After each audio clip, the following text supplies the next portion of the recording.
Ladies and gentlemen, a new name adorns the Best Small House Trophy this year. The winner is the Honda Civic. Well, I'm delighted to say that after 2 years consecutively winning the best family car with the Accord, what we've now done is we've knocked the focus off the best small hatchback, and the new Civic, just 2 months after launch, has won What Car's opinion the best small hatchback in the UK market. I think what we've seen is a hell of an accolade to the design team that were prepared to throw the rulebook out and actually start again based on what they believed the customer wanted. No one can call this car conventional. No one can call this car traditional. And certainly no one can call this car boring. So for us, it puts us in a completely different position, not just for Civic, but for Honda. So I think we've seen something of a change this evening, with Civic proving that we can be radical and we can win.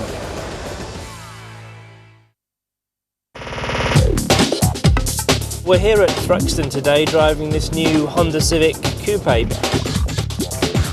think they've done a nice little job on it. I mean, it's quite difficult to make a small coupe look interesting but practical too, and they seem to have done that with a series of interesting swage lines across the side of the car.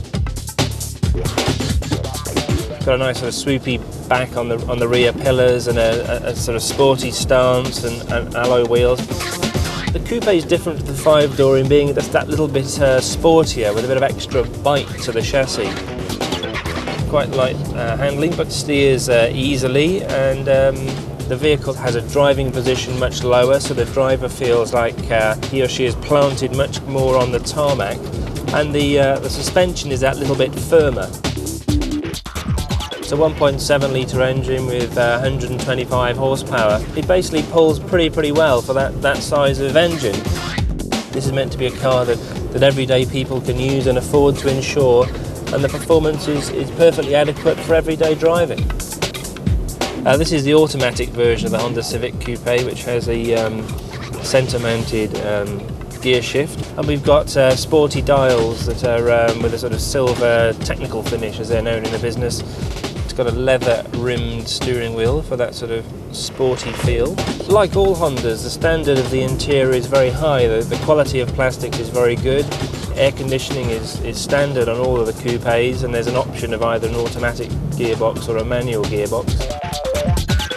The gear stick on the 5-door works very well. It's a very short throw, but in this different architecture we have in the coupe, and with a traditional kind of coupe cabin in mind, it makes much more sense to have the gear lever on the floor. Just fits in really with the general positioning of the driver and hands and the other controls. As for safety, well, Honda has made great strides in recent years. The new Accord and the Civic scored very highly in the Euro NCAP tests.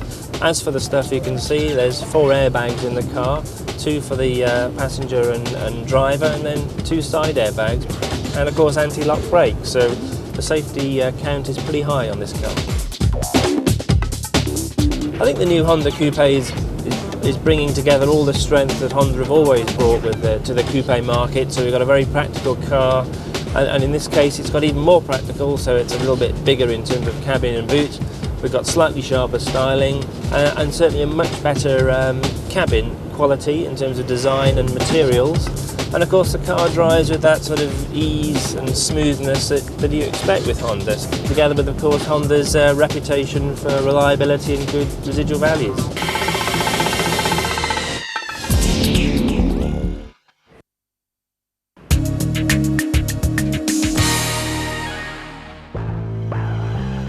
Anyone who's in motor racing, the one person you want on your side in a fight would be Honda, and the one person that you would fear in a fight would be Honda.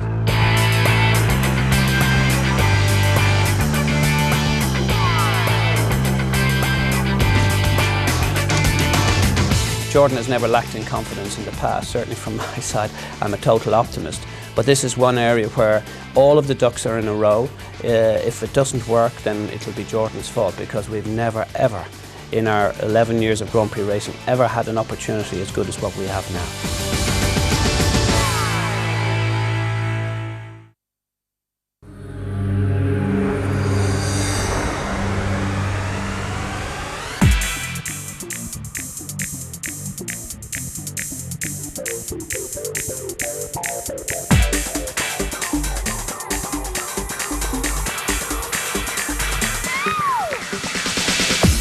first impressions of the Accord Sport are a much improved steering and chassis combination. So the car is fun to drive, but I guess the most obvious improvements are those in the cosmetic side. So you've got the Type R style twin spoke alloy wheels and the body kit.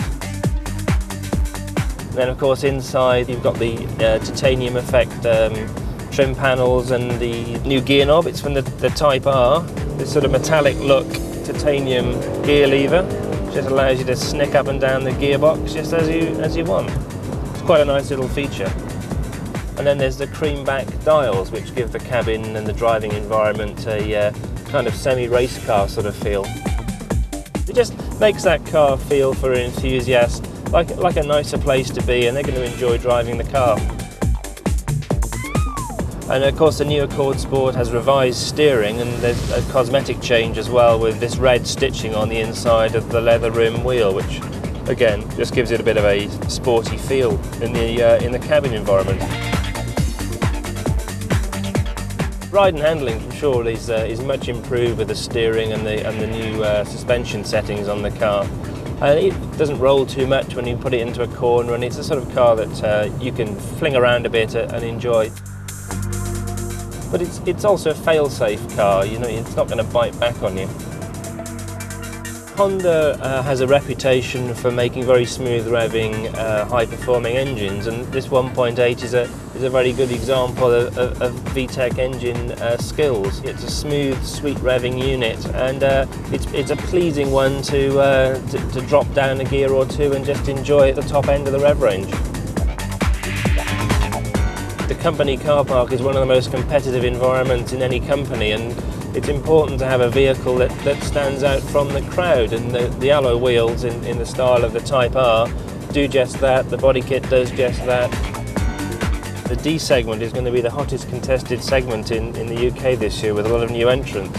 And certainly the freshening that Honda have put into the Accord will help the car compete against that competition. It's got a lot of things going for it. I mean, it's an award-winning car. It drives well. It's got a nice smooth engine and of course very good residual values. And with fewer models in the range, it just makes the choice a little bit easier. And the Accord Sport slots into the middle, offering in the typical mid-range just that little bit extra for the money. I've enjoyed driving it. I think particularly the steering improvements and the chassis improvements just make the car that little bit of extra edge to drive, so it turns in a little bit better. And the cabin improvements just make it feel like a nicer place to be in.